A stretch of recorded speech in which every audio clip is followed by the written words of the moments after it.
Welcome in, folks, to Playbook Pro live for August 8th, 2018. I'm Rick Wolf with John and Pemba joining us. And look, Howard Bender's going to be here every night, and he's going to be bringing the comedy and bringing the information. I'm just standing in for him tonight, so don't worry, you're not going to have to put up with the dope for too long. But Jonathan and Pemba, of course, is with us. How you doing, buddy? Hey, Rick, how's it going? Pretty good. Ready to talk about this 9-game slate we have on tap tonight. Yeah, but before we do, I want to talk a little bit about golf because we're covering golf really well on our site today. You know, Drew Phelps does a fantastic job, and Steve Pimentel also profiled something beautiful today for the Majors Challenge, which is a really interesting new game. It's you get paid off based on how bad you beat the competition. Mm-hmm. So if you finish first by 1 point, you only get $1. But if you finish first by 50 points, you get $50. So it's a very, very interesting game. They're giving away Amazon gift cards as they get this concept out, and you can go to majorschallenge.com/promo to get that to get into the game. I'll be playing. I hope you'll play too, John. Oh, for sure. I'm a big golf PGA fan. So is there any sport you don't do? No, actually. Actually, I haven't dabbled in WNBA yet, but Steve makes a really good WNBA playbook, so I definitely have to get into that as well. He does. I have to be honest that I have taken a couple of his optimals sometimes just to have some action and watch a few games. Yeah. We now have the New York Liberty now plays in Westchester, New York, which is about 5 miles from my house. The Westchester County Center. We haven't been to games yet, but we're planning to. So I wanted to get to see some of those games. All right, let's dive into the slate a little bit. Mm-hmm. So I don't know how. Look, I'm a seasonal player for the most part. I do play daily fantasy at least twice a week because I think it makes me sharper in seasonal, and I really love it, and I really enjoy playing, and the Playbook Pro allows you to be able to do that. So I use their tools here, and I've been very, very successful by playing. I play $25 in double ups every night on both FanDuel and DraftKings, and then I play a $9 tournament and a $12 tournament on $9 on FanDuel and $12 on DraftKings because they have single entry tournaments, and I know that I'm not going to be with CSU Ram and Chipotle App. Right. So, and I do very well. I win a couple of tournaments a month, you know, not very many, but just enough to make a couple thousand, and the double ups sort of pay for themselves and pay for the tournament entries. Right. So that's how my strategy is surrounding it, where I play small ball, if you will. I'm not going to be 200 entries into every contest. So, yeah, anyway. I do a lot of single entries myself personally, because I kind of agree with you. I don't have the bankroll really to go make 150 lineups and whatnot and have the optimizers and generators pumping out all these lineups. I don't have that kind of time. So I do like, on FanDuel, they have, the 5 max and the single entries. DraftKings usually has, the 3 to 20 max entries. I like to play those more in my ballpark, and, it's not as expensive really. And you can still get sort of the same type of, GPP sweats because they have some nice prizes there. Right. All right, so let's dive. It's a 9-game slate, so there's only 17 pitchers because, of course, Tampa Bay is starting a bullpen guy. So there's sort of 17 pitchers to grab from, and one of the things I like to look at the ownership. So because it tells me who the consensus number ones are. So maybe I could run through some of these pitchers, and you could tell me how you feel about them based on projected ownership. Okay. Sound good? Yeah, definitely. So tonight, Severino at the Chicago White Sox. He's projected to be the super highest owned guy on FanDuel at 34%. Yeah, I mean, that makes sense, obviously, given the fact that the White Sox have one of the worst offenses against right-handed pitching this season. But I'm a little iffy on Severino, to be honest with you. Not just because I'm a Red Sox fan. This has no Red Sox-Yankee bias to it. But Severino has been really rough. Last 5 starts, he has an 8.28 ERA, allowed 23 earned runs over 25 innings, and 40 hits have been allowed during that stretch. I mean, you're going to pay almost $12,000 on DraftKings, especially. And he's up there on FanDuel, a little bit less, but still one of the more expensive pitchers on the slate. That's tough no matter really who you're pitching. Maybe he just doesn't have it right now. And the White Sox have some guys that are hitting. Jose Abreu's starting to heat up, hit that home run last night in the 9th inning to tie the game. A guy like that just takes one swing to do damage, and, Severino could have another bad start. Yeah, so one of the things I do is I look at our ownership, and by the way, you, of course, can get that in the Playbook Pro. ownership now comes with the Playbook Pro. So when I take a look at our ownership, and it's right on our pitching coach there, and it says he's going to be owned 34%, I then take a look and make sure I get the most consistent guy, the guy who's been the most consistent, and then that's the guy I take as my FanDuel pitcher. I mean, tonight, obviously, it's going to be Kershaw for me in my double-ups. That's going to make me have to find values at other positions, and we can go through that when we get to the hitters. Yeah. All right, so talk about a couple of those other high-end guys, Quintana, or he's going to be 17.4% owned, or Kershaw 14.7% owned. Yeah, you mentioned Kershaw for cash games. I bet you're going to see a lot of people go in that direction. Again, on DraftKings especially, where he's 12.8K, we're not seeing the strikeout numbers from Kershaw that we're usually seeing. And for me, that's limiting his value, especially on, DraftKings, where they ding you for every little hit, walk, when not allowed.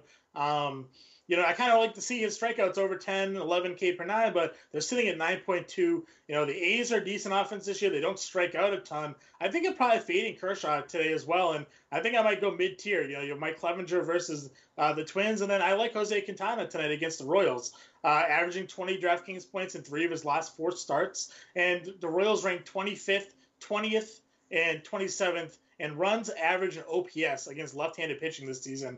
The Cubs are big favorites tonight as well. I think really you could probably start your lineups with Quintana. That's a good call. Very good call. Also, a lot of times I look at what the opposite-handed hitters are in the other lineup, right? So if you look at the Kansas City lineup, they're now decimated without Moustakas, but they do have do they have solid right-handed hitters in that lineup? I mean, they have Whit Merrifield, right? He's probably their best hitter at this point. But, I mean, he's not having the season that he had last year where, he came out of nowhere to be this fantasy stud. And other than that, no, you really don't have anybody that worries you too much. Lucas Duda isn't really their power hitter now, but he's a lefty. So, I mean, you got to figure he can be neutralized by Quintana. Alberto Mondesi is a guy I like playing for cheap usually in DFS because he gives you a little bit of that power-speed combination. But he's not a guy that I really need to worry about. This should be a game where Quintana really handles himself well. It's in a ballpark in Kansas City, which is favorable to pitching. I think he's really a no-brainer. And it's rare on DraftKings, given how high-priced a lot of their hitters are, that I really think we're getting good value here on him. Yeah, on Quintana, you mean, right? So For sure, yes. Yeah. And some of these other guys, with Kershaw and Severino at the top, at the high price there, at 8,300 on DraftKings, he's getting a really good price. So the plan is the 8,300, and you said you're fading those other guys. Are you actually putting 2 pitchers together in a cash lineup that are below at that 83? Yeah, I mean, I think you can almost do that. I said I like Clevenger. He's a little bit more expensive, obviously, to pair up against Minnesota. I know Minnesota really took it to Carlos Carrasco last night, which hurt my lineups. I figured Carrasco, who had dominated them in the past, could really continue that, but not to be. But I still think Clevenger can get that done today against a Minnesota team that they traded Eduardo Escobar, who was one of their top hitters, in their lineup this season. So I think you can go there. I think Fulton Ahrix is another guy that you can look at. If that game ends up being played, there is weather concern today with the Atlanta-Washington game. Anytime there's any chance of rain in Washington, you're almost coin flipping as to whether or not they're going to postpone the game. As we talked about on the live stream the other day, they canceled the game, and it didn't even rain for 2 hours until after they canceled it. So that's a big risk there, but I like him against Washington. He's had 4 starts against them, 2.5 ERA, 27 strikeouts over 25 innings against Washington this season. Obviously that lineup's pretty intimidating, but Washington really hasn't been that good this year. I think he's another guy you can kind of pair up in that mid-tier and go that way. Wow, interesting. So, all right, so the Oakland lineup is better than we expect, especially against lefties. Good message there. So you're going with the mid-tiers. Now, what about on the bottom side? Can we take a shot at your Red Sox's Brian Johnson, who had 11 strikeouts in his last outing, or the fact that he never goes, he throws so many pitches that we're just not going to see him go past the 5th inning is like so much of a scary downside that you can't go after that? I was stunned that he had 11 strikeouts against the Yankees the other day. He gave up the 4 runs in that first inning on the home run balls, but they really shut them down over the next 4 innings, I guess, with the 11 Ks. I don't think he's capable of really doing that. I think you're going to see somewhere in the 5 and 2/3 type inning pitched, a handful of strikeouts. And Toronto, their lineup's getting a little bit healthier. Obviously, they don't have Josh Donaldson, but they just got Kevin Pillar back. Aledmus Diaz is really starting to heat up. He's a guy that can hit lefties. I'm a little bit worried about Brian Johnson tonight. I know the Red Sox are big favorites always to get the win. Oh, yeah. But I am taking a little bit caution here with Brian Johnson. So a lefty against Toronto, who historically Toronto has hammered left-handed pitching. All right. So anybody on the bottom side you like? I mean, obviously, there's one intriguing guy, I guess, only because I don't really know anything about him. He's making his major league debut. Brett Kennedy. He's for San Diego. He's $5,100 on DraftKings, which is free. $5,700 on FanDuel, pretty much min price there for pitching. He's 10-0 with a 2.72 ERA in AAA this year. The Padres played their AAA teams in the PCL, which is a notorious hitting division for AAA hitters. And I mean, the guy to go 10-0 in the minors with a sub-3 ERA like that, and almost a K per 9. Yeah, there's some intrigue there, right? I mean, just a pure GPP, dart against the wall, take your shot, because he's really going to help you pay up, for all those bats. And, all of us who used Wee and Chen the other day, obviously he's got more of an MLB background, a little bit more proven, but he was sub $5,000 on both sites the other day, and he went through a quality start almost, 18 DraftKings points or whatever it was, more than enough for the value. I don't mind throwing darts in there in GPPs. You have to be contrarian somewhere. If you're making multiple lineups, give them a go. Yeah. So the reality is, if you take a Quintana and you take a Brett Kennedy, you're going to be able to load up on the bats. Oh, so yeah, you can fit everybody. Yeah. Before we start talking about the position players and we move over to the hitting coach, let's just real quickly say, all right, what possible stacks are out there for folks? Of course, we have a stacks article that's on our site. I haven't gotten to that yet, but I don't know if you have, Jonathan. But the stacks. Who to stack against at the bottom side of this? Are we stacking Boston hitters? Yeah, I think you can. I think Boston's always a favorable stack. They're up against a right-handed pitcher. The Red Sox own the best offense in baseball against right-handed pitching this year. Most runs scored, best batting average, top OPS. So, and obviously that makes sense. Guys like Mookie Betts and Andrew Benintendi and JD Martinez at the top of that lineup are doing a ton of damage. So, the Red Sox, I think, are always kind of in play. The Yankees should be super popular tonight against Lucas Giolito. I knew everybody stacked against Giolito in his last start, and he went out and threw like a shutout. It was 7 innings, 1 run, 6 strikeouts against Tampa. A lot of people probably stacked against him and were let down, but this is the Yankees lineup. A lot more powerful bats than that. I think Stanton, Hicks, Gregorius, Torres, even Brett Gardner at the top. All those guys certainly in play tonight against Giolito. Probably 2 of the top stacks right there in Boston and New York. Yeah, so if you take Brett Kennedy there, you can stack Moreland and Benintendi, the 2 lefties. Mm-hmm. You can stack Gregorius, who's in the middle of the lineup, and Stanton, who's right before him in the lineup. Mm-hmm. And you can stack Yelich and Thames and Moustakas, and all you got to do is dump at one position at second base. Yeah, and you could pick up an amazing double stack there, and a couple of Milwaukee players who should have a pretty good time against San Diego. So. Yeah, that's how I figure it, right? I mean, again, I'm not expecting Kennedy to go out and do anything, so stacking against him certainly makes sense. If you are doing Milwaukee, I wouldn't necessarily, and I know you talked about doing Kennedy and maybe Quintana. Obviously, in that case, you can't go Milwaukee, but there's definitely value to be had. You talk about punting some positions. We'll talk about position by position here. At catcher, Kevin Smith for the White Sox is a guy that I always just find myself using. He's only $3,000 on DraftKings. He's always really returning value.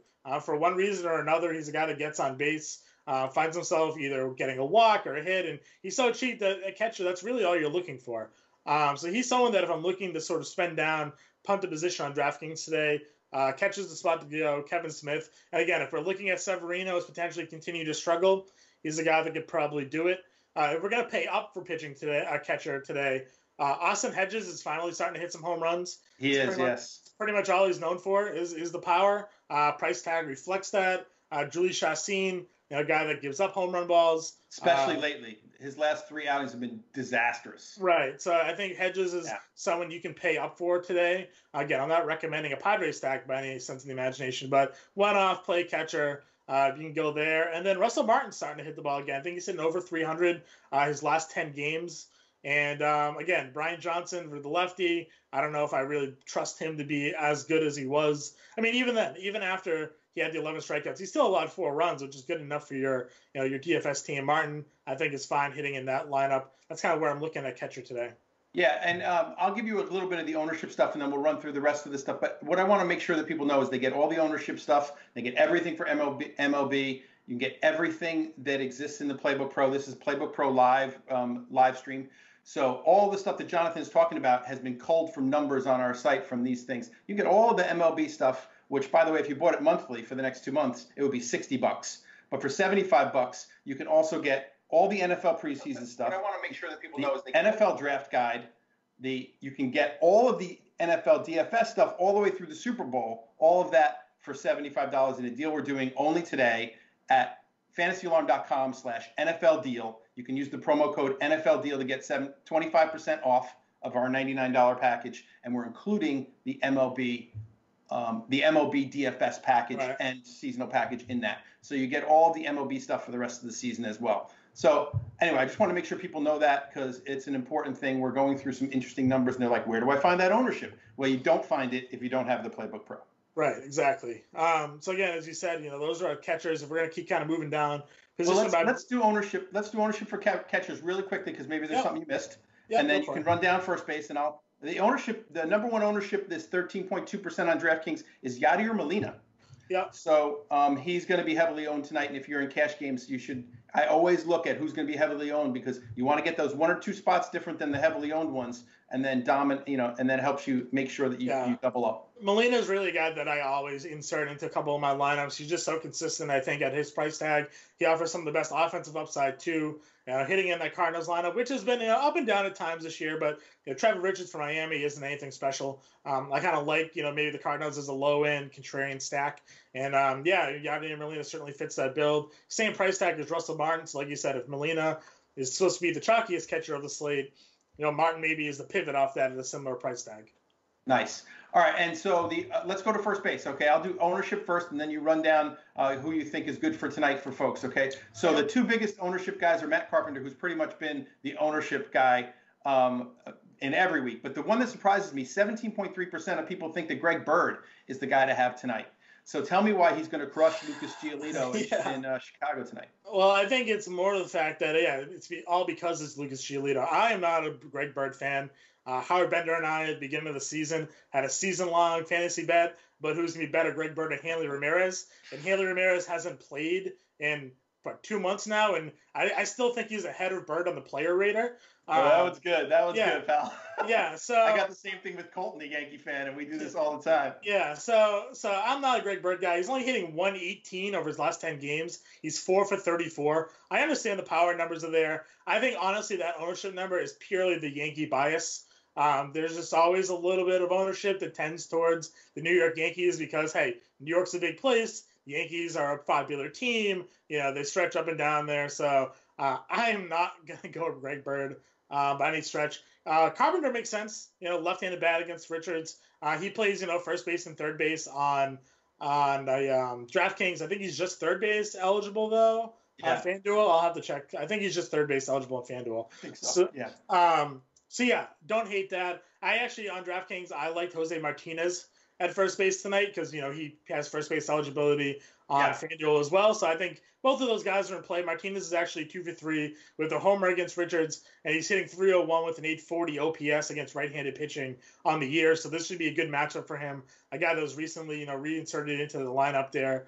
So I like him. My top first baseman tonight is actually Jose Abreu. As I mentioned before, Severino is struggling, and he's turning it on. This is the guy that's consistently a 100 RBI guy. He starts off slow, and then he heats up as the summer comes. That's what we're going right now. Last 10 games, hitting 350 with 4 home runs. And he's 4 for 11 with a double off Severino, so not as if Severino shuts him out either. He's my top option at first base. Then we're going value. I know a lot of people are going to cringe when I say this name here, but Chris Davis in Baltimore. The power's still there. He's got 13 home runs on the year. I get it. He's not great. He's been terrible all season long. But he has hits in 4 of his last 6 games. And during that 6-game stretch, he has 5 runs and 6 RBIs. So, again, you don't have to go there. You don't have to go there. I'm just saying that over and over again. You don't have to. But, hey, value. He's dead to me, by the way. He's dead to me. Oh, yeah. But he's GPP only because he goes 2 home runs. When he hits 1 home run, he always hits 2. Right. So, and I mean, he's facing the bullpen of the Rays today, so who knows if they end up throwing some scrub bullpen guy out there, maybe he gets a hold of one. Again, don't need to go there. Contrarian GPP plays. The 1B with the highest value on our hitting coach is a guy I already plugged into both of my lineups in FanDuel and DraftKings is Mitch Moreland. Yeah. So love Moreland. As a Red Sox fan, obviously. Got a little Moreland tonight. 2 homers in the last 3 games, I think it is. Homered last night, so not going to hate that, especially. All right, so how about second base? What do you got there? I mean, kind of a short slate, as we said, so Javi Baez fits. I think if you're paying up, obviously, he's just the guy to go, does a little bit of everything. Maybe that's the best second baseman in the league this year. It's probably debatable. Oh, yeah. Hitting 366 with a 1,300 OPS his last 10 games with 5 home runs. What doesn't he really do right now for the Cubs? I think so he's uber expensive though on DraftKings. Really hard to pay up for pitching and then also afford a guy like him, 5,700. But what about the other 2 guys who are going to be in that lineup who both qualify at second base in Boat and Listella? Right? Aren't they both playing tonight? They are, yeah. So obviously they're a little bit cheaper. Boats, in the middle, 3,700 on DraftKings, and Listella's all the way down to 29. Yeah. So maybe you could fit all 3 of them if you did it the right way. So. Yeah, but the thing is, obviously, you don't get the offensive upside with guys like that. To me, I think spending 3,400 on a guy like Boat seems like a waste. Because what's he really giving you? The batting average has been there.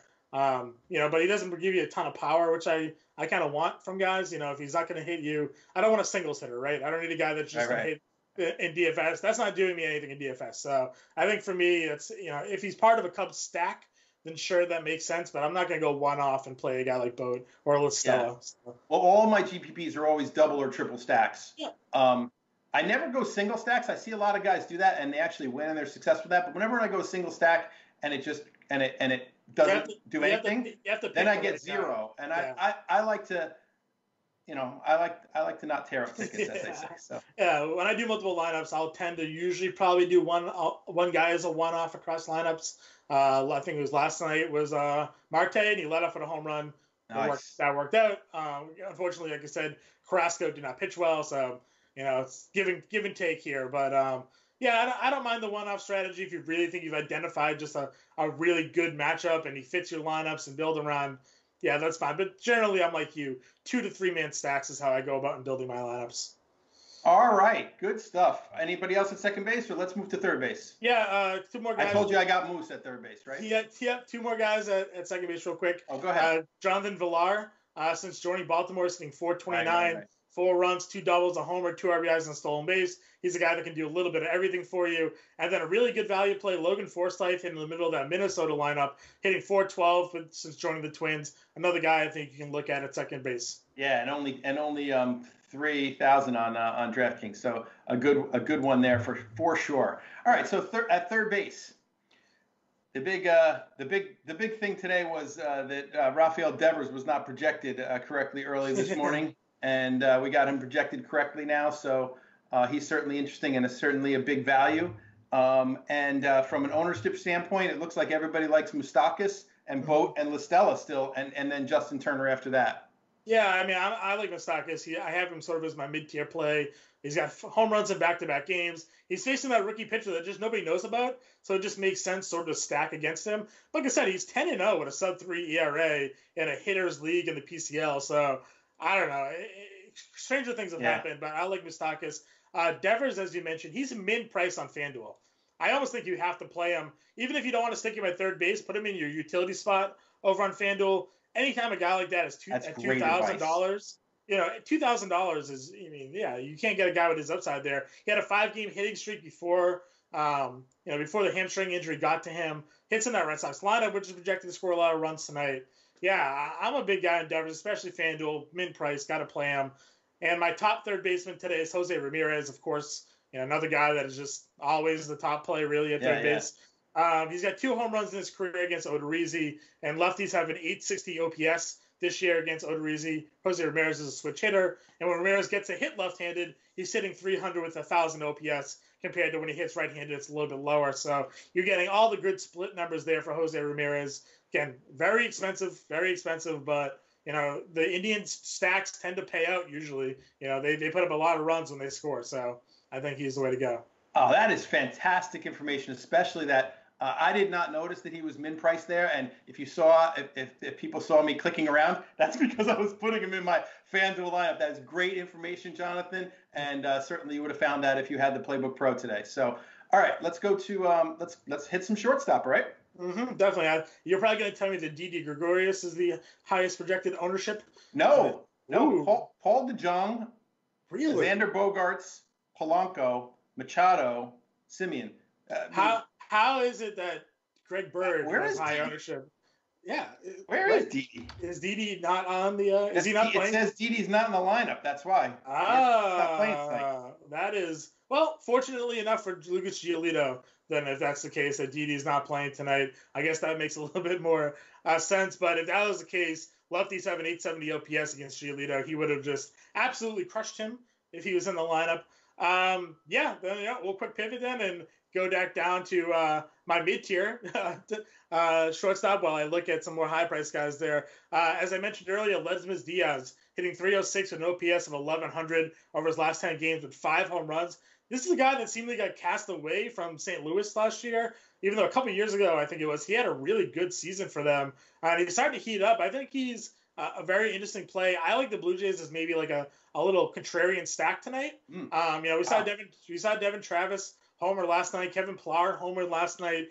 There's guys in that lineup that can do some damage against left-handed bats. And Diaz, for me, is another guy I think you can look to at shortstop. I didn't find many value plays at shortstop tonight. I don't know if you had anybody. I'm using our hitting coach and sorting by value as it shows me the information there, and it's look, our projections obviously love the Chicago Cubs tonight because Addison Russell is on top of that, and they also love the Milwaukee Brewers because Orlando Arcia is on top of that. He's the only cheap guy I found, Arcia, but this is a guy that hasn't really done anything this year, saying 200. And then Russell is only a guy that really hits versus left-handed pitching. If you look at his splits. So I don't typically use him against righties, but yeah, again, Cub stack, he could be a little bit lower on maybe.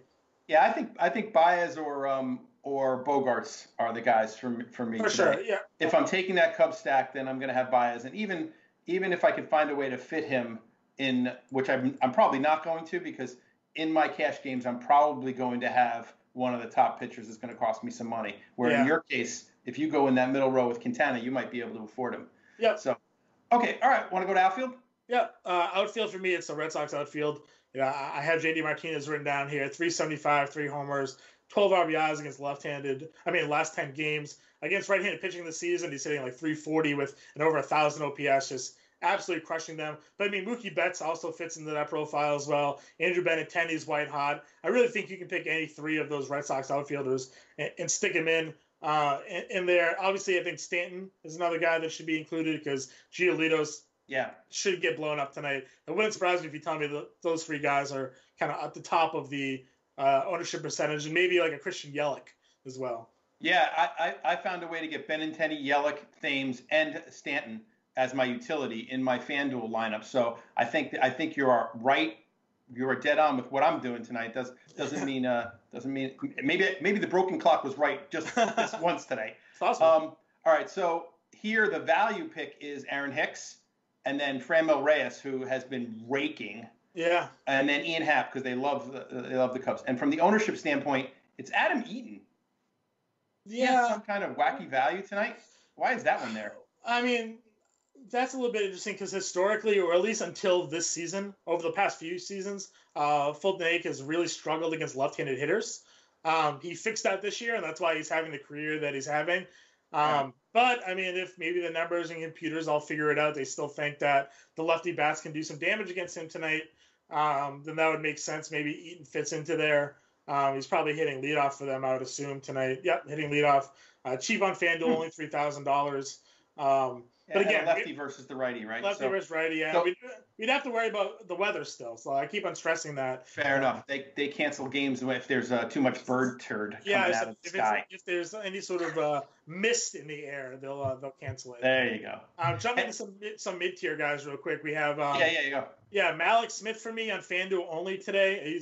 He's priced way up there in DraftKings. He's $4,700 on DraftKings, which is where like Bogarts and not Bogarts, but Betts and Martinez and all those guys. Don't pay up for him there. But on FanDuel, I think he's a great play. This is a guy that's finally stealing a bunch of bases. He's hitting leadoff, getting on. Andrew Cashner's garbage, in my opinion. Don't like him at all. I think you can go Malik Smith at mid-tier and Lorenzo Cain over on DraftKings. I think he's your mid-tier play. He's only like 4,100, I think it is, hitting second today. Again, if you're going to go Brewers stack, Lorenzo Cain, I think, is a good spot. The batting average in OPS is lower against righties than it is lefties, but he's stolen the majority of his bases and hitting the most of his home runs against right-handed pitching this season. So kind of evens out there. If he gets on base, he'll probably run against his righty. And I'm not sure how Hedges is defensively. I'm not sure if if he's a good guy. No, I don't got that. No. That's something I usually look into. I think so, though. Is it? Yeah. So. That's how he got himself into the majors in the first place. Okay. So, but I'm not sure. So, but that's interesting. When you said stolen base guys against lefties are much worse than against righties, obviously, because it's harder to steal against lefties. And that's something that I've never looked at when I'm looking at something like this. And DraftKings gives a nice 5 points for guys who steal bases. So, very, very, very, very good point there, Jonathan. Anything else you want to add here? I mean, handedness is very, very important. Yeah, I mean, there's a little bit of a value play, I think. Charlie Culberson against tonight against the Tommy Malone. He's going to be hitting up in that lineup, the bottom of that lineup, but he's a guy that's crushing the baseball right now. I think I saw him hitting over like 360 or so. Yeah, he homered off Scherzer. So yeah, hitting 360 with 3 homers and 8 RBI over his last 10 games. This is a guy that actually has a little bit of reverse splits. He's better against righties and lefties, but Tommy Malone, despite his recent start of success, there's a reason why he's been in the minors off and on throughout his career. So I'm not too scared about that. And then the Cardinals have a guy making his major league debut, and Adolis Garcia. He's another guy that's min-price. Yeah, he's a good player. He came over from Cuba from when I was reading about him a little bit. And he's had 12 home runs in the minor leagues over his last 30 games, I think was the little blurb that we had on our site about him in the news feed. So, he's hitting 348 with 12 homers over his last 30 games in AAA, which got him promoted. So, hey, he's 3,100 on DraftKings because nobody's free over there. But over on FanDuel, he's mid-price. So I think he's another guy you can look at. That's great information. That's 2 min-price guys we got for your FanDuel lineups. Hope you have a chance to get them in. Again, the Playbook Pro, Jonathan, you were fantastic tonight. Great information for our listeners. And again, go get the deal. It's the rest of the MLB season. It's the NFL Draft Guide. It is the full season NFL all the way through the Super Bowl. FantasyAlarm.com/NFL deal. Use promo code NFL deal for 25% off. Thanks again, Jonathan. Thank you, Ed Rouse, for producing tonight. This has been Playbook Pro Live. See you later.